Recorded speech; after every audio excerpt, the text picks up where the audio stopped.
Welcome back to another episode of No Shifts Given. What have we been up to since the last episode? Let's find out.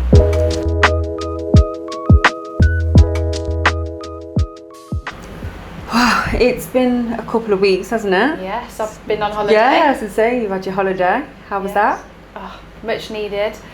I put my phone in the safe, locked it away for 7 days. Oh, I love it. It was needed. So I had a social media, obviously detox, but whole phone. Anyone important had my husband's number, and that was me switched off. That's what you need to do. I don't understand how, I mean, I know people have businesses, but how they can just take their phone. It just feels like I'm taking every single person from Cov with me on my backpack, and you just got that connect. I just love, like you say, getting it and popping it away, and just, that's your break. But you're looking very bronzed. Thanks. How you glowing? Very good, much needed. It was our anniversary as well, so yeah, some nice chilled. Now I'm on another one. Oh no. That holiday blues, but I've been doing that. I've been looking at all the flights. They're really cheap at the minute, so I've been really cheap. I've been literally going, oh, where can I go? And I was going to want it. I just found a flight for 15 quid to go to Lanzarote. 34 quid to get that's back. That's how I've just been. Yeah, 15 quid to get there and 34 quid to get back. So I was like, right, we're all going. So I was like totaling it up, everything, I had everything ready. And I looked and it fell on Friday. My daughter's got this mini prom. Oh. Yeah, I mean, it's great. She's leaving. She's in year 6. They're only a mini prom. It's not a massive prom, but it might as well be flipping prom. The amount of stuff we've done. But she's it's been a couple of weeks, hasn't it? What else have I been up to? Gym. We will see the stories. Still committed. And been doing ice, lake swimming and saunas. I've been doing that, and then that's it really. You look very glowing, by the way. Thanks. It's you look happy. Paid off. Yeah, you look happy. I'm sorting some stuff out with work that I've been needing to do. So yeah, motivation's back, feeling good. Yeah. Feeling alive, and that's a good thing about gym as well. I've noticed that because I've never had that experience, and I get what people mean. Like I feel very connected, and in different areas feel very blessed. So, what have you been up to? Oh. So June is the month that just, oh my gosh, it's just in my family, it's the month that I know everyone's probably got this in some point in their lives. It's everything. It's anniversaries, birthdays, occasions. It's just everything. And then you've got the leaver ceremonies, and my children's school come and do numerology with your 3-year-old. It's like, I haven't got time for it. I feel like I'm my kids' PR. I'm not lying. They've got these schools, they've got everything. But I mean, it's been great, don't get me wrong, we've had an absolute blast. Like, it's my birthday, and then it was my daughter's party, and then it's been anniversaries, and then we went out this weekend for Ryan's birthday, and it's just been non-stop. Where did you go? So you made it home? Went to Cliff Lakes, and you know what? Wicked. My childhood was just, I was fully in my childhood element. We went down a 15-foot, hang on, get me this right. So a 15 foot or 15 metres, girl math, I haven't got a clue, but it was really high, really high. And big slide. big slide. And as I come down, oh my gosh, it went down like this, it went up in the air, and then it went, and I did a backflop. That's the only way to explain it. And my calf hit the water at some force, like a car had hit me. No. It was not elegant. It was the most unelegant thing ever, but it was so much fun. Literally laughed all day, had such a good time. It was really fun, and I was just proud of myself, lifting myself up on all these slides. Next day though, I woke up and went, oh my Wait, gone for dear life. holding on for dear life. All my arms were hurting. I was walking like I broke my back. My bum was hurting. My legs were hurting. Yeah, but I had been to the gym, been to Cliff Lakes like a child. But no, it was great. We had a really, really good time. It's really, really fun. I love doing fun stuff. You've got to, haven't you? You've got to remember life's for having a laugh. Just fun stuff. But yeah, it's been really, really good. We've been really busy. I can't remember what else I've been doing. It's just been... I think we had House of Healing, Psychic Night, Charity Night, didn't we? Yeah, we did. That was amazing. So that was a good... Yeah, I went to see Dawn. Good fundraiser. Yeah, it's really, really good. It was really beautiful. Really funny night. Yeah, really emotional. Good night. Yeah, very emotional. She got a bit emotional, and I was on the other side. And I was like, I think everyone joined in. Crying as well, because you don't see you get emotional like that very often, and I think it's just very, it takes your breath away from it, doesn't it? But it was such a beautiful cause. It was so great. It was really nice. So yeah, I think that is it, all I can remember. Got a few things coming up, but I'm going to save them for when we do the next ones. So that's enough about what we've been up to. Let's have a look what we've been sent in this week. Okay, a bit of a long one. How do you deal with a mum who is so negative and draining but claims to be kind? She has watched me on my journey but refuses to accept I'm not that person anymore. She still attempts to tarnish me with names and behaviour I've healed from. She's so angry and bitter. I love her, but I don't like her. She turns my siblings against me in a bid to isolate me and allowing them to speak negatively to me. I don't even try and challenge the behaviour anymore because she doesn't listen and turns it into an argument and makes everything a lot worse and abusive. I really wish she would heal. Lonely, sad, anxiety is exacerbated by it. And when I truly sit with it, it angers me, the damage it is having on everyone. How to navigate this situation and how to educate and not blame. Wow. Do you want to go first, or do you want a little bit of input from me? Yeah. I struggle, and I'm only going to be open and honest on these podcasts. I can't relate as a person to this scenario because my mum was very much the opposite. So I'm not going to go into that, but I can't personally put myself in that position with a mum that acts like that. Mm-hmm. But what I can say as on a therapy head or a person that would be supporting someone going through this scenario is they have to want to heal. They have to want to make the changes. They are allowed to be that person. They can be that person with all their rights, and they might want to remain that person. Who are we asking them to heal? We're asking them to heal for our benefit because that's what we want and that's what would make us happier or make our situations better. But who are we to ask them to heal? They are them, and they will continue to be them for as long as they want that to be. We only have the choice of how we fit into that situation, that scenario, and how we have engagement or relationship with that person. I know it's difficult because it's a mom, and that's not difficult because I will say to people, titles don't entitle, and I will stick by that no matter what. I'd personally stick by that in my own life choices. But we are, no matter what we go into, we are energetically, umbilically connected to that person.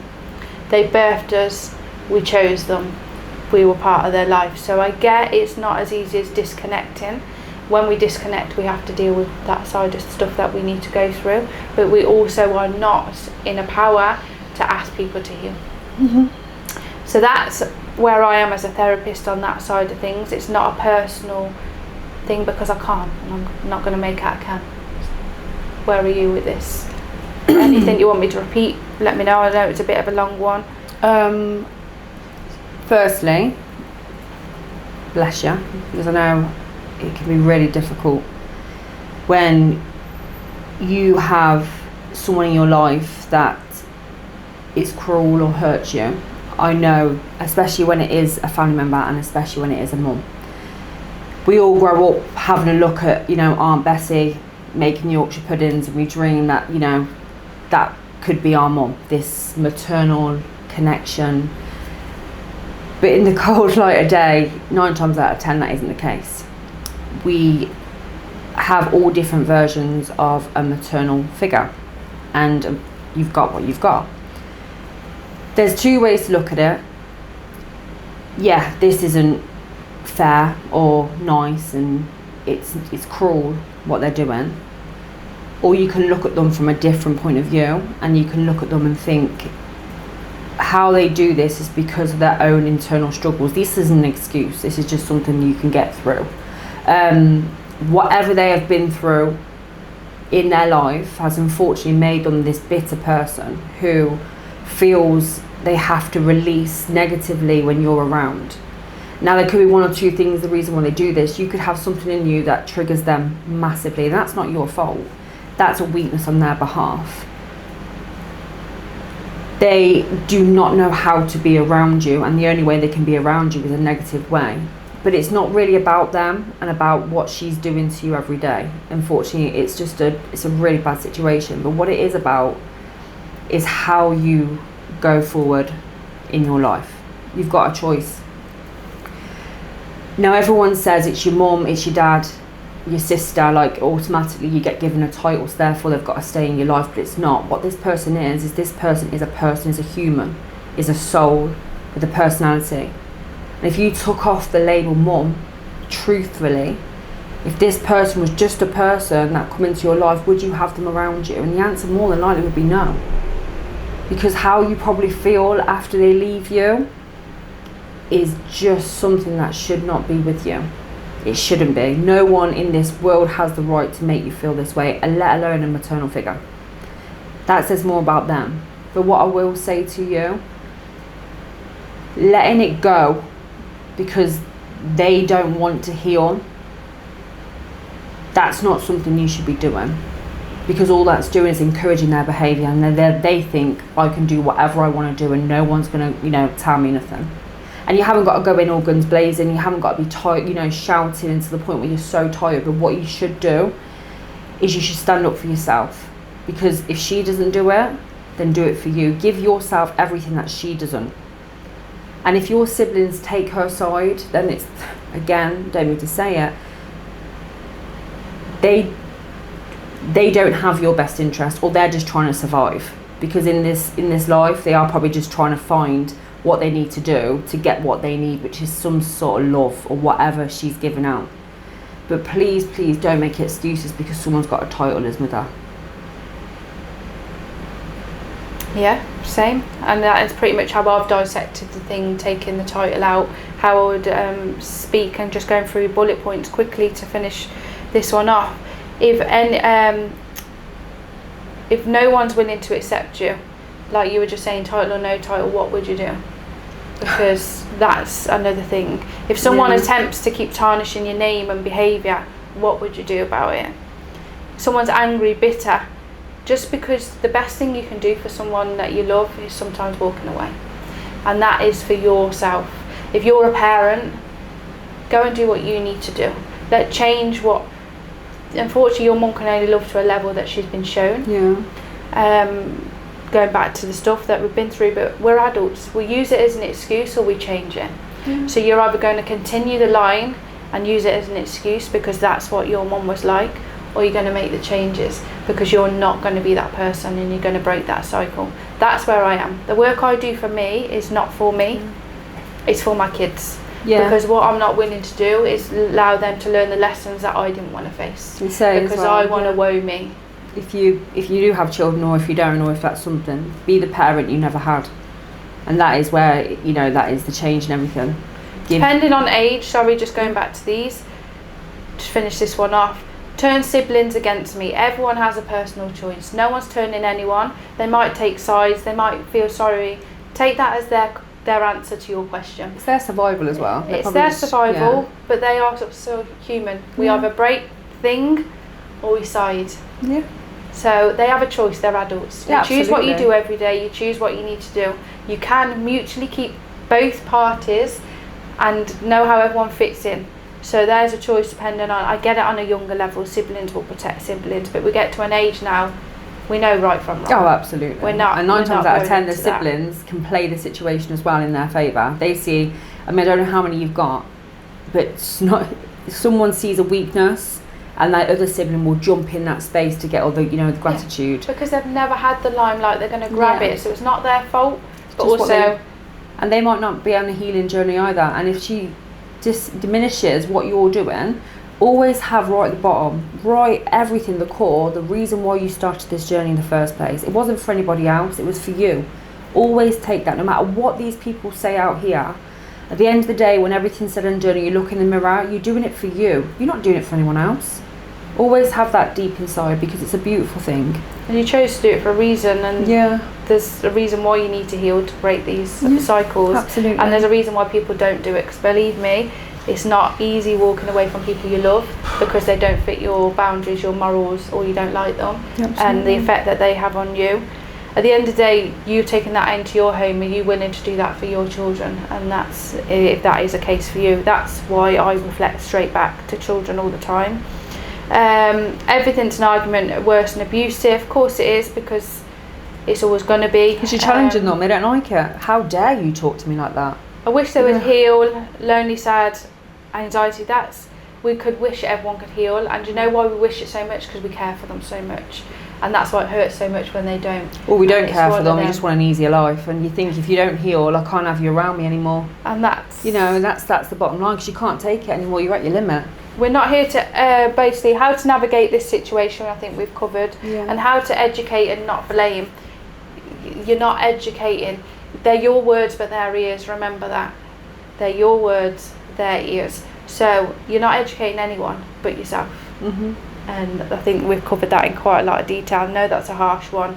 I get frustrated because I see this so much and I can't get my head around it as a mum, but I also understand it as a therapist.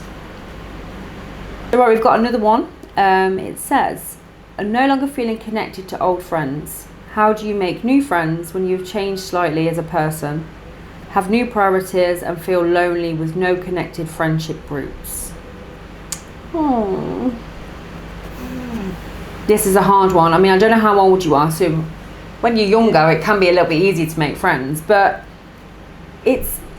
And what are friends? Yeah, you just got to remember, you got to ask yourself, hard, what is isn't it you want? But just making new connections, probably, it can be difficult. What makes you a friend?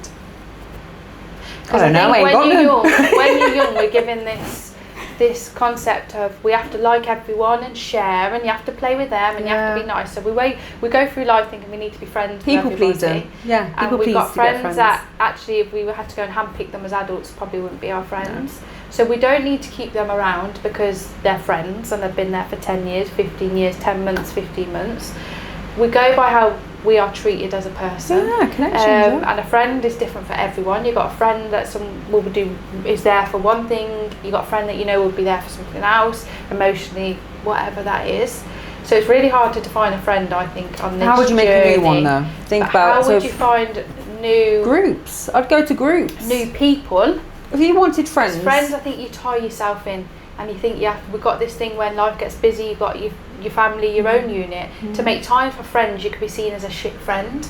Yeah. So what is a friend, and what does it look like? Or is it people to go and have that laughter with, that want to do the same things as you and have your people? And I like to see it as that, they're your people.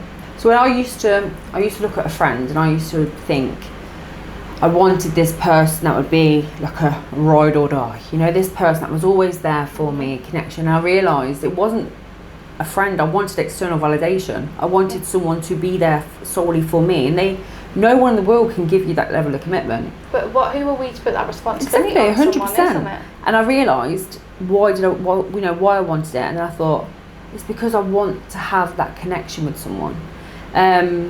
This is before any relationships or anything like that. It was just, I thought friendship's all you need. But then what I was doing, I was putting too much pressure on them. Like, oh, I haven't spoken to this person today, or oh, that person's gone out and they haven't messaged me. It was getting a bit ridiculous. But then I realised it was because I was lacking it within myself. I needed to go out and find what I wanted.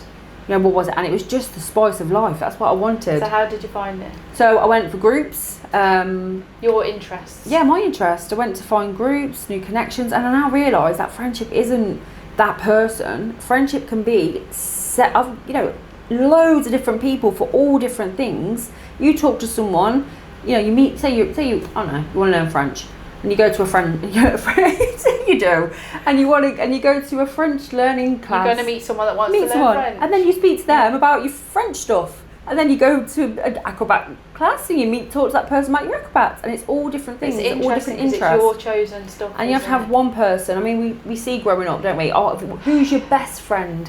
Best friend? What are we, 10? Who's your best friend? No. Yeah. People are there for different parts of your life, aren't they? And longest friend doesn't mean best friend as well. Like you said a minute ago, half the people that you've known all your life you probably don't even like, you just put up with. And it's not they're bad, they just don't fit in the new scenario. Because we're changing all the time. So many different versions of you out there.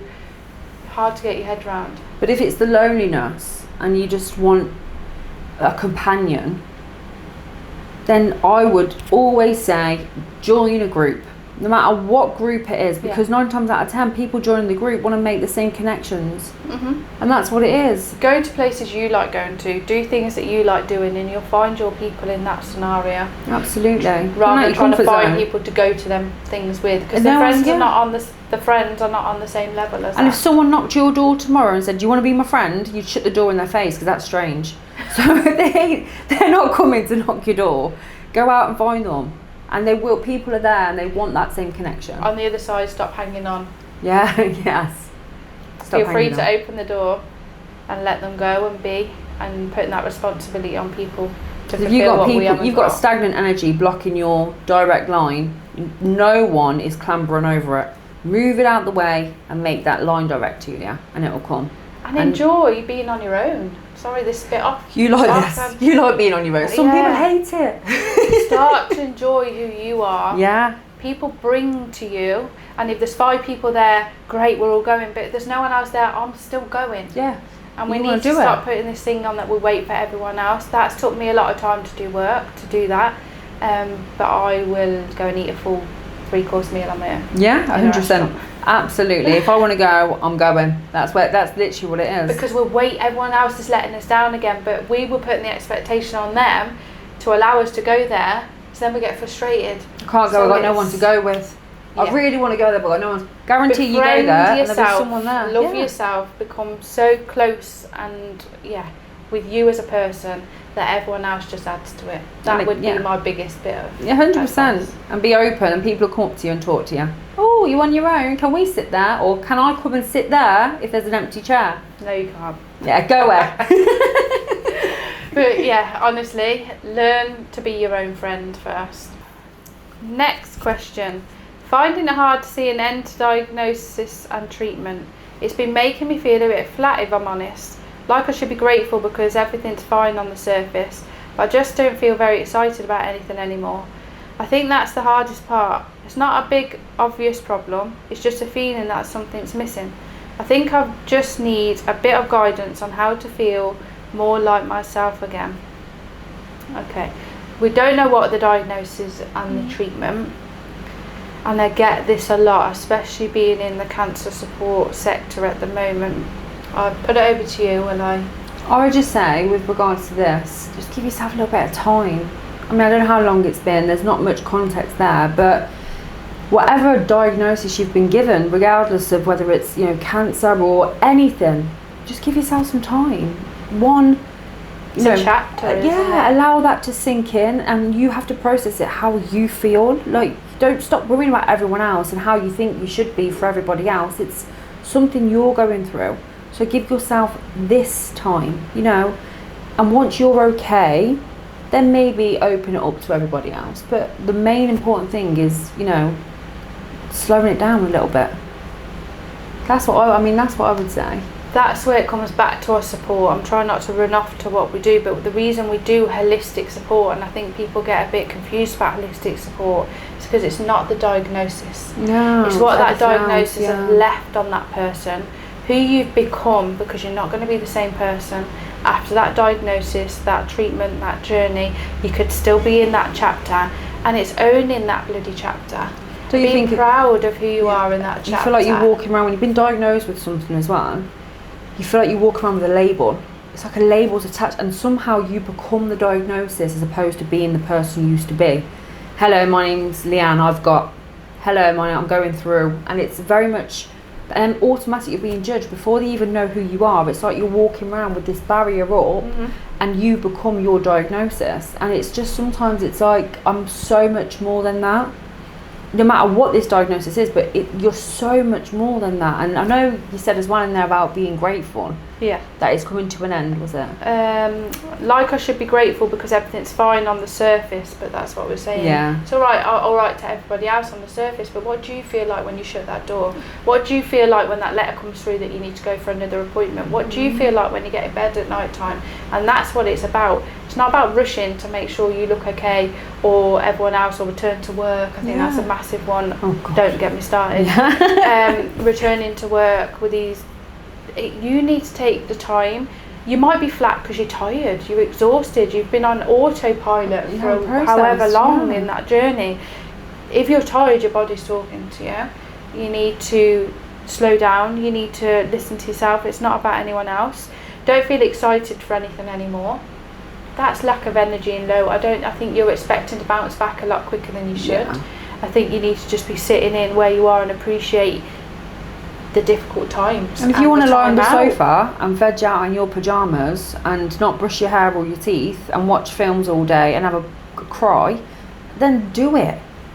Absolutely. I mean, we keep going back to I don't know what the diagnosis is, and I don't want to go worst case scenario, but any diagnosis affects everything because it makes you rethink everything. My health, it's the most important thing ever. People take it for granted so many times, but when this diagnosis hits, you start reevaluating everything, no matter how big or small. What does the future look like? What have you been close to? What have you had my to look children at? or my relationships, and are my relationships worthwhile? Is this my life? Is this what I want? Is this am I doing everything I want in my life?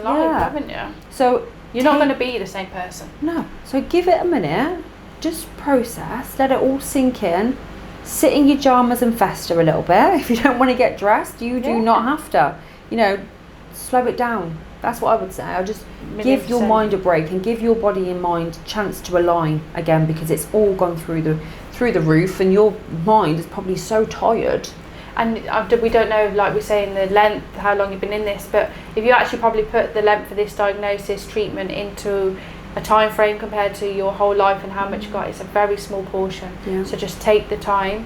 Don't be guilty for taking time out, feeling tired or not bouncing back, because the people that want you bouncing back is because they need you for something. They don't like it, they feel a bit uncomfortable. Just be mindful, whether that's work, bosses, whatever, it's because they need you for something. You need to put yourself first, and it's just feeling something's missing. You're not going to be the same person. No, you're not. And just a bit of guidance how to feel more like myself again. Do the things that fill your cup. If that is going out to have a cup of tea and cake with a friend, if that is going on a walk on your own, just reduce the expectation. What fills your cup, and that is the advice I would give to you. I think again, like I said, only a worst case scenario, but when you do talk about cancer, especially in your line of work, when you have a diagnosis and you come, it's amazing, but when you come to live your life in I hate to use this, normal environment, people automatically, you have this weight on you that you should be living every day to the fullest. And the amount of pressure that is, because you want to hide away. Every single day, you face cancer or you face a diagnosis, you should be bungee jumping, you should be jumping out of a plane, you should be climbing that mountain, because life's short. And yes, life is short, and we all know that it's very short, and no one life is given, but it is like Susie said, it's your life, and you choose to do whatever you want to do with it without judgment. And if, like Susie said, people are judging you, then either say to them in a nice way, I know how to say it, take time out, do one, or see you later, I'm chilling. You're taking a break, and what that looks like, that might be from people, places, situations, but you're taking a break for you, and you'll be back. Don't rush. Who you want to be, where you want to be, with who you want to be, but just take that time for you. Remember, fill that cup. So thank you so much for writing in. Again, like we always say, everything is completely anonymous, but without your submissions, the podcast wouldn't be here, so we really do appreciate it. Again, anyone out there going through anything that they want to share, want some advice or our opinions on, then please write in. The link is in the bio, and it is all completely anonymous. So we always say, it's really heavy healing. It can be really, difficult and emotional. So this is why we also are asking anyone out there, if you do have any funny stories regarding healing journeys, spiritual journeys, or just a funny story in general that you would love to get on the pod and you'd love us to share our opinions on it, or even talk about our stuff, then please write in again. Again, you can either do it anonymous, or you can send us a message via Instagram if you don't really, you want to share it. Then please write in, and we can talk directly on here, and we can maybe we'll smile as much as making people heal. So thank you very much.